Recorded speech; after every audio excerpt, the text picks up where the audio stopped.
ఈరోజు మనము fourth క్లాస్‌లోని sixth lesson ముగ్గుల్లో Sankranti అనే పాఠ్యభాగాన్ని గురించి తెలుసుకుందాము. ఈ పాఠ్యభాగంలోని పాత్రలు అనూష, ఆదిత్య, అత్తమ్మ. ఇక ప్రక్రియ ముగ్గుల్లో సంక్రాంతి అనే పాఠ్యభాగము వ్యాస ప్రక్రియకు చెందినటువంటిది. వ్యాసం అంటే ఒక విషయాన్ని వివరంగా విస్తరించి రాయడమే వ్యాసము. వ్యాసరచన జ్ఞానానికి, సృజనకి, తార్కికతకి అద్దం పడుతుంది. మన దేశ సంస్కృతి, సాంప్రదాయాల గురించి తెలుసుకోవటము అనేది ఎంతో ఆవశ్యకతా కోణం. అటువంటి సంస్కృతి సాంప్రదాయాలను తెలియజేసే ఇతివృత్తాన్ని కలిగి ఉన్నటువంటి పాఠమే మనం ఈరోజు చెప్పుకునేటువంటి ముగ్గుల్లో సంక్రాంతి అనే పాఠ్యభాగం.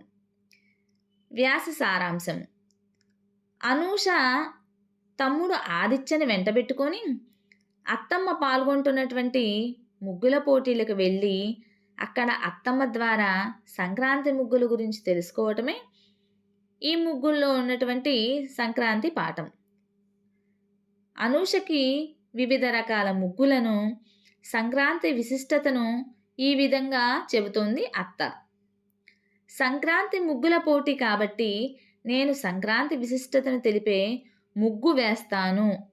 భోగిమంట, గంగిరెద్దులు, గాలిపటాలను నా ముగ్గుల్లో చూపించానని చెప్తోంది అత్త. నేను భోగిమంటల్లో వేయడానికి నెల రోజుల కిందనే ఆవు పేడ పిడకలు ఎండబెట్టి దండగుచ్చి ఉంచాను అని అనూష అత్తమ్మతో చెబుతోంది. అత్తమ్మ ధనస్సు ముగ్గును గురించి వివరిస్తూ, ధనుస్సంక్రమణ అంటే సూర్యుడు ధనుస్సు రాశిలో ప్రవేశించడం అని, దీనికి ధనుర్మాసం అంటారు అని, ఈ ముగ్గుల్లో హరిదాసులు, పూల కలశం, పొంగలి కుండలు కనబడతాయి అని ఆదిత్య అనూషలతో చెప్పింది. కోడిపుంజుల ముగ్గును గురించి చెబుతూ, సంక్రాంతి కొన్ని ప్రాంతాల్లో కోడి పందాలు, ఎడ్లబండి పరుగులు, కుస్తీ పోటీలు, కబడ్డీ పోటీలు మొదలైనవి నిర్వహిస్తారని చెప్పింది అత్తయ్య. అంతేకాకుండా స్త్రీ శక్తిని తెలిపేటువంటి ముగ్గులు, ఎద్దుల ముగ్గులు, ధాన్యపు ముగ్గులు, చంద్రయాన్ ముగ్గు, పూర్ణ కలశాల ముగ్గు, ఇలా ఎన్నెన్నో రకాల ముగ్గుల గురించి ఆదిత్య అనూషలకు అత్తమ్మ వివరించింది. చివరగా రథం ముగ్గు గురించి చెబుతూ, దక్షిణాయనం నుండి ఉత్తరాయణానికి సూర్యుడి ప్రయాణ సూచికగా సూర్యుడిని రథంలో నిలుపుతారు అని, ఏ పండుగలోనైనా, సాంప్రదాయాల్లో అయినా, ఆచార వ్యవహారాలైనా అందరూ కలిసిమెలిసి ఆత్మీయంగా జరుపుకుంటానికే అని ఈ పండుగల గురించి అత్తమ్మ వివరంగా వివరించింది. నెక్స్ట్, ఈ పాఠ్యభాగంలో ఉన్నటువంటి అర్థాలు: పద్మం తామర పువ్వు, సంబరం సంతోషం, రాశి నక్షత్రాల గుంపు, గొబ్బిళ్ళు ముగ్గుపై పసుపు కుంకాలు పువ్వులు అలంకరించి ఉన్నటువంటి ఆవు పేడ ముద్దలు, ఆయనం గమనం విశిష్టత గొప్పతనం మరియు ప్రత్యేకత, ధనస్సు విల్లు, కలశం చిన్న కుండ లేదా చెంబు.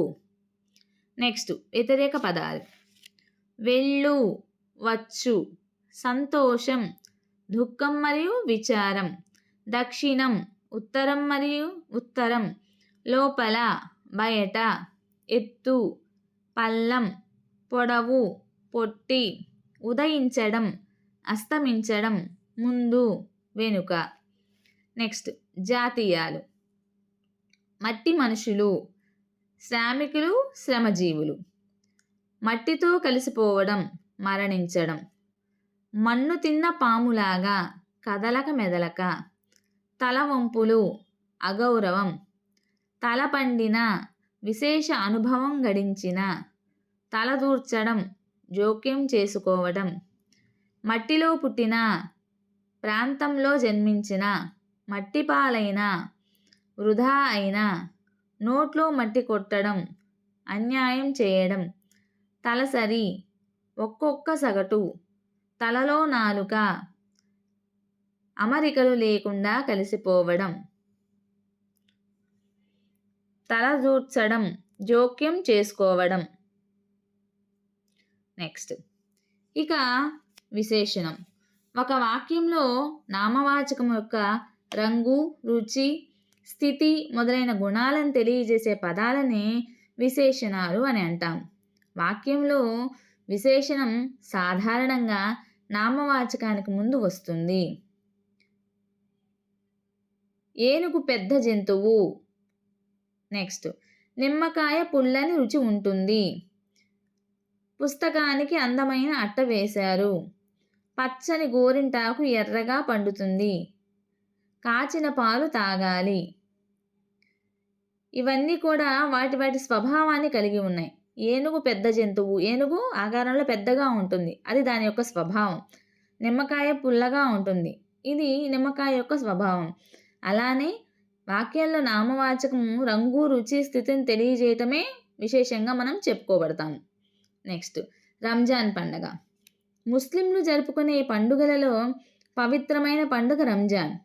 దీన్ని ఈద్ అని, ఈద్ ఉల్ ఫితర్ అని కూడా అంటారు. ఈ పండుగ ఇస్లాం క్యాలెండర్ ప్రకారం రంజాన్ నెల మొదటి రోజున ప్రారంభమవుతుంది. ఈ రోజు రాత్రి చంద్రదర్శనం కాగానే మసీదుల్లో తరావీ నమాజ్ అనే ప్రత్యేక ప్రార్థనలు చేస్తారు. రంజాన్ నెలంతా ఉపవాసాలు ఉంటారు. సూర్యోదయానికి సుమారు గంటన్నర ముందే భోజనం చేస్తారు. దీనిని సహారీ అంటారు. పగలంతా ఉపవాసం ఉంటారు. సూర్యాస్తమయం తర్వాత ఉపవాస దీక్షను విరమిస్తారు. దీన్ని ఇఫ్తార్ అంటారు. సంవత్సరానికి ఒకసారి వారి ఆదాయం, సంపదపై ఒక లెక్క ప్రకారం పేదలకు దాన ధర్మాలు చేయటాన్ని జకాత్ అంటారు. రంజాన్ నెల చివరి రోజు చంద్రదర్శనంతో షవ్వాల్ నెల మొదలవుతుంది. ఆ మర్నాడు పెద్ద ఎత్తున ఈద్ పండుగని జరుపుకుంటారు. గొబ్బిళ్ళ పాట. ఈ మాసపు గేయం గొబ్బిళ్ళ పాట. గొబ్బిళ్ళ పాట ఒక సాంప్రదాయ జానపద గేయం. గొబ్బియల్లో గొబ్బియల్లో గొబ్బియల్లో చందమామ ఓ చందమామ అంటూ ఈ గేయం సాగుతూ ఉంటుంది. విత్తు నాటారు అంటే జామ విత్తు నాటారని, పువ్వు పూచింది అంటే ఏం పువ్వు పూచింది అని, జామ పువ్వు పూచింది పండు పండింది అంటూ జామ పండు గురించి రాసిన గేయము గొబ్బిళ్ళ పాటలోనిది. ఇక రాజుగారి తోటలో జాంపండు పండిందంట, అవునట అక్కల్లారా చంద్రగిరి బామల్లారా అనేటువంటి గేయం కూడా గొబ్బిళ్ళ పాటలోనిదే. నెక్స్ట్ ఈ మాసపు కథ నకిలీ కన్ను. పాత్రల పేర్లు: మౌల్వీ నజీరుద్దీన్, ధనికుడు. నకిలీ కన్ను కథ నజీరుద్దీన్ కథల నుంచి తీసుకోబడింది. నజీరుద్దీన్ ప్రార్థన చేసుకునే మసీదు శిథిలావస్థకు చేరుకొని పాతదైపోయి పడిపోయేలా ఉంది. మసీదు బాగు చేయించడానికి అక్కడ వచ్చేది మొత్తం పేదవాళ్ళు కావడంతో నిర్మించుకోలేని స్థితిలో ఉన్నారు. అయితే నజీరుద్దీన్ మసీదు మరమ్మతుకు పథకం రచించి ముందుగా ఒక ధనికుడి ఇంటికి వెళ్ళాడు. ఆ ధనికుడు ఎంత ధనికుడో, ఎంత లోభి కూడా, అంతే లోభి కూడా. ధనికుడికి ఒక కన్ను నకిలీది. మౌల్వీ నజీరుద్దీన్ వెళ్ళిన పరిస్థితిని వివరించగా, ధనికుడు చందా ఇస్తాను, కానీ నా 2 కళ్ళల్లో ఏది నకిలీదో కనుక్కో అని చెప్పన్నాడు. వెంటనే మౌల్వీ నజీరుద్దీన్ ఎడమ కన్ను అని సమాధానం ఇవ్వగా, ఎలా కనిపెట్టావు అని ధనికుడు అడిగాడు. మౌలి సూటిగా, మీ అసలు కన్నుకు దయా ప్రేమ ఉండవు కదా, అందుకే అది రాయిలా ఉంది. మీ ఎడమ కంట్లో కొంచెం దయా ప్రేమ కనిపించాయి అని సమాధానం ఇచ్చాడు.